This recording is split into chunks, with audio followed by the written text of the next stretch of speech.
So I'm going to go ahead and start. This one is how to draw digitally. So with this one, I'm going to go through the different hardware that you can get for digital drawing and then the different programs. The reason for going through this one is obviously that's where you start. So if you're interested in drawing digitally, this one's going to be a good start, kind of a walkthrough on where you can begin and what kind of tools you can use. And then after this, if you are interested, not after this today, but future schedule, we do have more specialized based in the programs if you kind of want to learn the actual techniques to drawing. So for our agenda here, we're going to talk about the hardware. We're kind of going to go through the different types of tablets there, and then we're going to talk about a couple of the programs that you can use or that are most popular. So a couple words of vocab real quick that you're going to hear me talk about. Mainly the couple that I want to talk about are hotkeys. When you hear me talk about hotkeys, those are essentially buttons on the tablet that you can program to do different things. So the main ones I have are like the undo button to flip my page back and forth, even switch between different brushes and erasers. And then there's also a radial dial as well. I'll talk about that one a little bit, and that's just a touch dial that you can program to do different things. So for the basic hardware, it boils down to like 3 different types. So you have your iPad with the Apple Pencil is one of the really popular ones. Some of the pros and cons, it's really simple to use. Obviously it's an iPad, so it's a full-on tablet. It's really portable and you draw directly on the screen. So if you're used to traditional art, that'll probably be one of the closest in terms of, you're used to drawing and seeing what you're drawing right directly underneath. Some of the cons, there's no hotkeys, like I mentioned, no programmable keys outside the screen. There are limited programs. I know Apple is expanding what they can use on the iPads. I know they have recently added, I'm pretty sure, Photoshop, but most people use what's called Procreate. It's built into the tablet itself. And I've seen some really beautiful artwork come out of that program, so it's a good program. And obviously there is a higher price to most of them. I know a lot of the baseline iPads can run, I'd say, between $300, $400, $500. But if you want to go into the nicer ones that have a little bit better processing power, those can obviously get up pretty high. You have your standard tablets here. Now, you have more variety with these. There are tons of different levels, sizes. If they have the hotkeys, you can kind of see right there, there's the hotkeys. And they're a little bit more affordable. There's a super wide price range on these ones. Some of the cons, they are tethered. So you do have to have a wire running from the tablet to a computer. And so you'll have an external screen. So you have to have a computer and a monitor. So if you are using a laptop, like Sarah asked right here, if she can use a laptop, technically you're going to want to, in my opinion, it's better to use an external tablet. If you have a touchscreen laptop or a laptop that folds down like a 360 laptop, you can get pens where you can draw directly on the screen. I personally don't like the feel of it. I feel like there's a little bit of lag between my pen. Or there are some people that are actually really good with using a mouse. I don't know how they do it because I'm not good at that. But you can use a mouse as well. If you look this little tablet kind of up in the right corner, that one is only like $80 if you go to like Best Buy or get it on Amazon. So that's a perfect starter one. And then you have the on-screen tablets. So those ones tend to run a little bit more pricey. You can draw directly on the screen though, just like the iPad. There are the hotkeys. So you have your programmable buttons. You have your radial dial, which is a touch screen dial. It's not really a button, but I use it to rotate my screen or change my brush size. So I just have to roll my finger on that roll pad or the radial dial there, and it'll change my brush size and rotate my image and stuff. So that's really handy to have. The cons is there's not really a low price range for these. I would say most of them start around 500 to 600, and then they can go up to a couple thousand. So they are pretty expensive, but they work really well. So I personally am familiar with the Wacom tablets. They're some of the more popular ones, and they a little bit more easily accessible in person. So if you like go to Best Buy or go to any tech store like that, they usually carry just the Wacom brands. But there are different brands in different price ranges that you can get. I'm gonna go through just to kind of boil down the different styles of tablet that you can get. I'm specifically using Wacom because that's what I'm most familiar with. But like I said, you can get these styles in pretty much any brand, and we'll talk about the brands. So the Wacom Intuos is kind of a perfect starter one. I started out with this one. It's small and lightweight. It does have a couple hotkeys, so you see the 4 hotkeys on the top here. Super portable. You'll have your one wire that connects to the tablet and then a USB port on your computer. Low price range, like I said, $80 to $100 is the starting range normally for that one. This little, where all the dots are down here, that's your drawing area. And then your pen that comes with it. It's just a basic plastic pen. The 2 buttons right there you can program. Usually people do like right click, left click. We did have a question here real quick that if we have any tablets at DoSpace when the building opens. We do have some Wacom tablets, an iPad Pro, an iPad with crayon pencil, it's called. And then if you want to do on-screen drawing, we do have the iPad, the Surface Studio, and a Surface Studio 2. So that was kind of talked about in the chat there, in case anyone missed it. So yeah, the Wacom Intuos, perfect beginner. If you want to get into drawing or you have children that want to get into drawing and you're not sure where to start, that's a perfect starter. The Wacom Pro is personally where I like to have people start. I know I didn't start with it, but the reason being, it's got a little bit larger of a screen. You do have that radial dial, which I'm a super big fan of, and you have the Comfort Grip pen. So the Comfort Grip pen there for people that are drawing for hours and hours like I do, it's super comfortable, and I think it just works a little bit better. You can actually even flip it around, and this end here will work as an eraser. So it's just much easier to use. It makes things a little bit easier. It does have a little bit higher of a price range. Normally it starts around $250. But honestly, I think it's worth the money. These tablets last forever if you take good care of them. So does everything that the other one does. You'll see your drawing screen is marked by these little corner marks. So that's the surface area where if you put your pen, you can draw. The nice thing with digital art, in case you're wondering, since the drawing screens are so small, you can zoom in and out in your art. So you really don't need a lot of space to be able to do any drawing because you can just zoom in and out really easily. Now the Wacom Cintiq is the next step up. So you've got your beginner one, you have your starter one, you have a little bit bigger of a screen, but it still needs to be plugged into a computer. Now you have the Wacom Cintiq. This one does still need to be plugged in, but it's actually going to mirror your program image to this screen. So you are drawing directly on the screen, but you're still using the processing power of a computer. Price range does go up a little bit for these guys, usually around the $600. You might be able to find them, give or take. Comes with a nice pen. You've got an even larger screen than the last one. So that one is really good if you prefer to draw directly on the screen. It is a little bit easier if that's the way you're used to doing things. You just, again, it does have to be tethered. Obviously the iPad, super portable, mid to high price range. The pencil is sold separately, so that's a downside to it. And then depending on the iPad, there's a Series 1 and Series 2 pencil. But again, limited drawing programs. You do have the Procreate.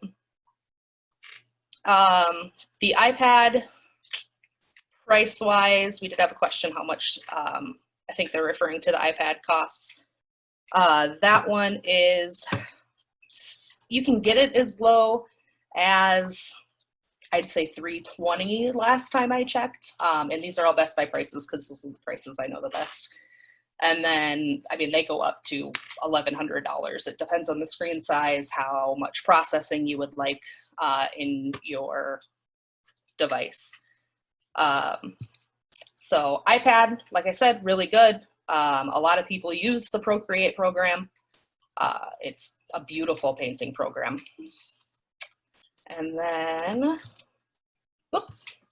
you have the Wacom Mobile Studio Pro. This one's one of my favorites if you can afford it. It is a very high price range, but it's really, really cool. You draw directly on the screen. It's full Windows, so it doesn't need to be tethered at all. It runs Windows 10 directly on it. Obviously, you don't have a keyboard. It's just an on-screen keyboard. So if you did want to use it as an actual computer, you'll probably just need to Bluetooth a keyboard. But obviously, it's primarily made for art. Another reason that I really like this one is you have touchscreen control. So with the touchscreen control, you can use your fingers to zoom in, zoom out, rotate your image, and it's just super handy to have that. It does tend to depend on the program. So I've noticed that some programs don't actually react to the touch controls, but Photoshop does good. And then we had someone ask if I have one. So I actually own 2 different types of tablets. I own, quick going to the next one. I own one similar to this, but it is a really big one. It takes up like my entire desk. And then I do have one of the Mobile Studio Pros as well. So I use my Mobile Studio Pro mainly for traveling. My other one, I don't mind having it tethered, so I just sit at my desk. So yep, I do use those. Now, I talked about there being other brands. So there is, Huion is one of the more popular ones, X Pen. They look and work almost the exact way as the Wacoms. I would say build-wise, they're just a tiny bit in less quality, but you have the nice pens, you have the hotkeys, radial dials on most of them. They come with each step of the Wacom that we went through, beginner level to the high-end levels. And they're usually cheaper than Wacom, just depending on the ones that you get. They have a little bit more selection that you can do. So those are really, really good. If you're looking for something a little bit more budget friendly, I do know quite a few artists that I've seen online tend to use those. And then Microsoft Surface is one that I see a lot of design students use. So if you're in school, you need a computer and a tablet, don't want to carry 2. They're usually really good, or even if you just don't want to have 2 of them. Surface is perfect because you can take the keyboard off, you can draw directly on the screen. So those are just a few other options there. There we go. Now, obviously, it's entirely your choice to do digital over traditional, but obviously doing digital, it's a whole nother medium. So you get to learn new skills, you get to improve your skills. Sometimes people are just better at one over the other. I am better at digital and I am absolutely horrible at traditional. I look like I haven't progressed at all since middle school when I do traditional art, but digital art is just way, way easier for me.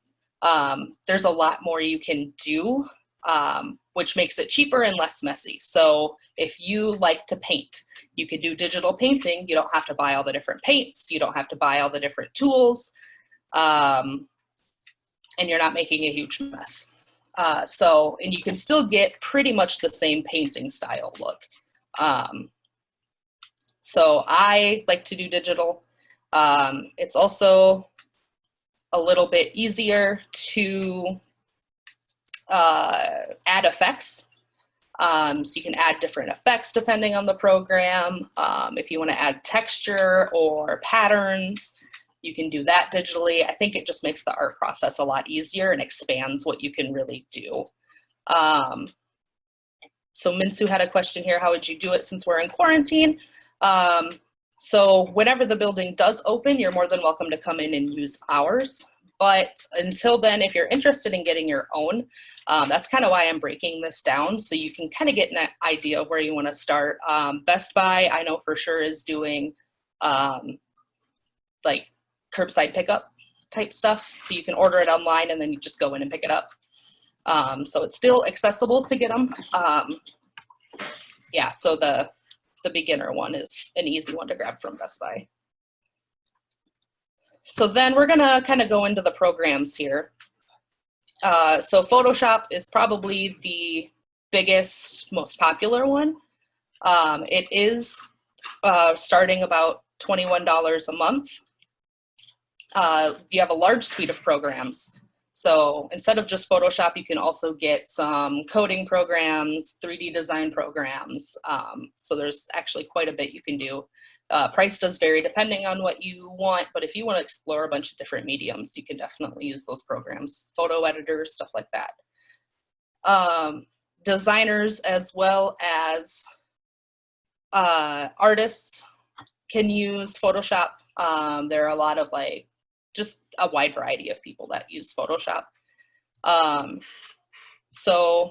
breaking down the programs here and why I kind of wanted to show a screenshot here. So on the sides over here, you tend to have all your tools. So you've got your brush, which you can, when you select it, there's going to be a ton of different options.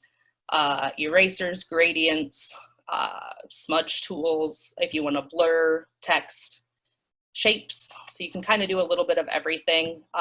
This kind of displays what some of the brushes look like, what that panel looks like.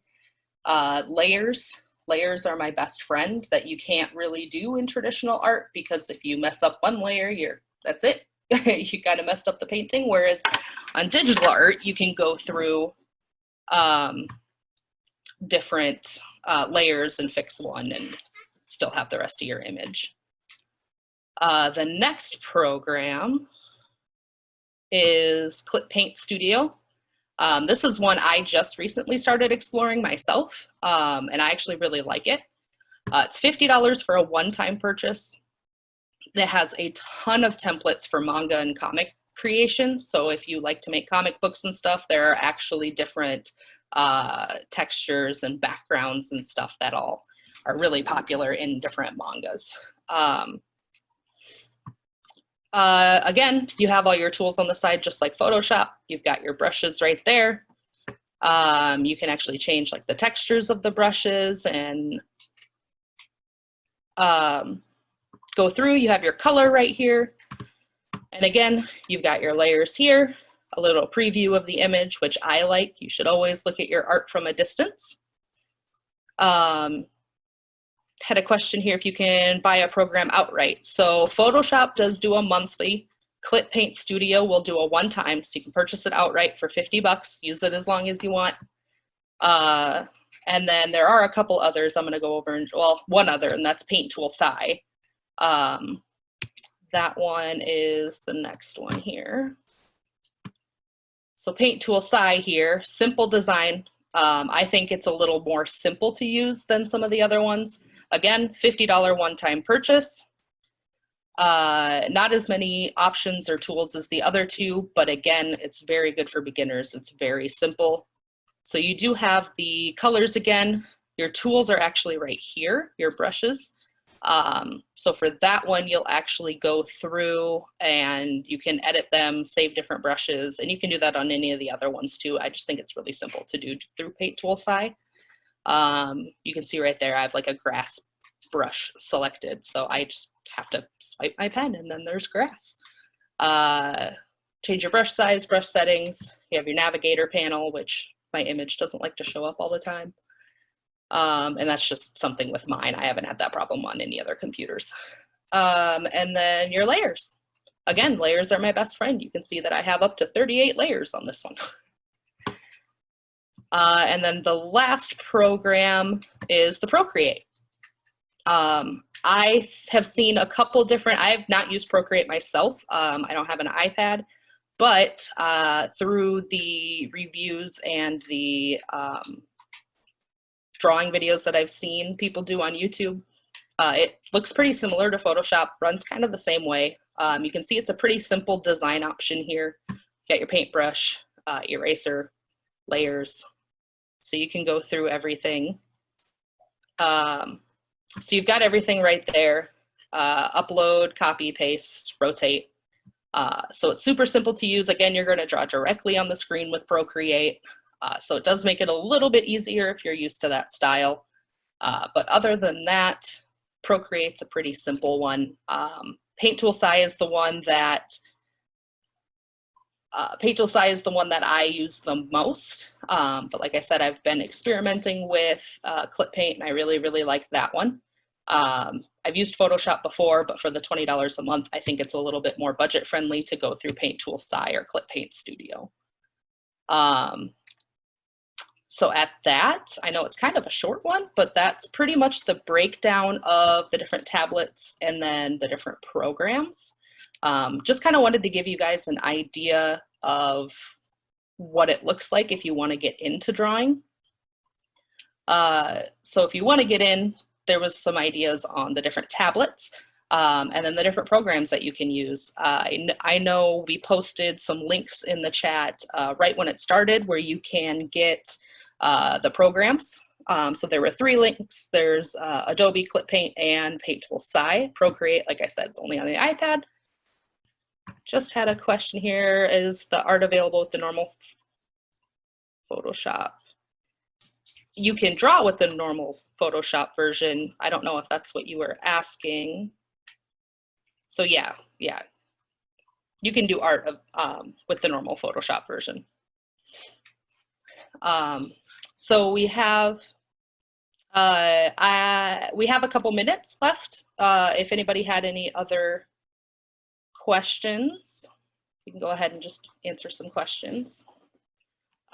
So Procreate is very good for kids to use. Like I said, it's pretty simple. I know there are a lot of kids that tend to use that as a starter one. And yeah, during the summer when kids have a ton of time, it's good, it's portable. Kids pretty much need to be entertained at all times. So it's a good one if you want something that you can bring with, that they can sit down and work on. Another question we had is your experience, which program is easiest to use and offers more options? So a lot of these programs are gonna be a lot of trial and error. Like when I first started on Clip Paint Studio, I had to go through every single brush that was there and just kind of see what I liked and what looked best for me. But I think if you're just looking for basic stuff, Clip Paint's gonna have the most variety. So you have the most pen types, run similar to Photoshop at a cheaper price. And then you have all these textures and stuff on the side here that you can use. So I think when it comes to just kind of messing around and seeing what you like, Clip Paint is a really good one. When you get into some of the more advanced stuff, you could always jump to one of the other ones. But so far, I'm actually really liking Clip Paint. Like I said with Tool Sai, that one is a good simple starter one too. So if you're not worried about having to create your own brushes or stuff like that, you're just going to use the basic standard stuff. Tool Sai is a really good starter one. And you actually get 2 versions. You get version 1 and version 2. So version 2, they just kind of upgraded some features, fixed a couple bugs that one had, but nothing too crazy. Procreate, another question here, is Procreate free or one-time payment?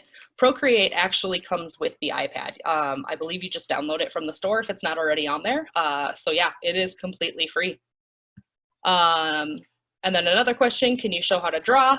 We do actually have a couple webinars coming up that show you how to use the programs. And then I will be doing some about basics in digital drawing and kind of so like going through how to do hair strands and how you can use textures and stuff to make your art a little bit more lively. So these art images here are actually some that I've done in these programs, except Procreate, because I haven't used that one. but these ones are actually ones that I've done in these programs.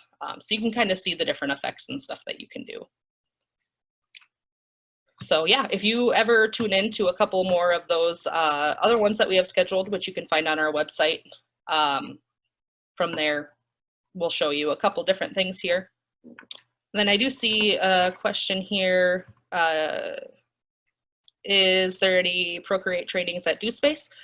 When we are looking at reopening, that's definitely something we can look into doing. Otherwise, online content, we can see what we can do. Like I said, I don't use Procreate, so I wouldn't be good for that one. But I'm sure we can find someone, figure it out. Oh, just had someone correct me. Sorry about that. Procreate is not free, but it's $10. Yeah, so one more time here, when the building does open, the stuff that we have in the building that you can use, we have the 2 Wacom tablets. We do have an iPad Pro and an iPad with a crayon, which works just like the Apple Pencil. So you can check those out, come in the building and use those. We also have, again, the iPads and then a Surface Studio and a Surface Studio 2. So those are kind of like big, huge computer screens that you can draw directly on the screen. So they're really, really cool. So yeah, whenever the building does open, you can definitely come on in and check those things out. Build up your skills. But yeah, in the meantime, like I said, just some ideas for you if you want to mess around with them and see what you like.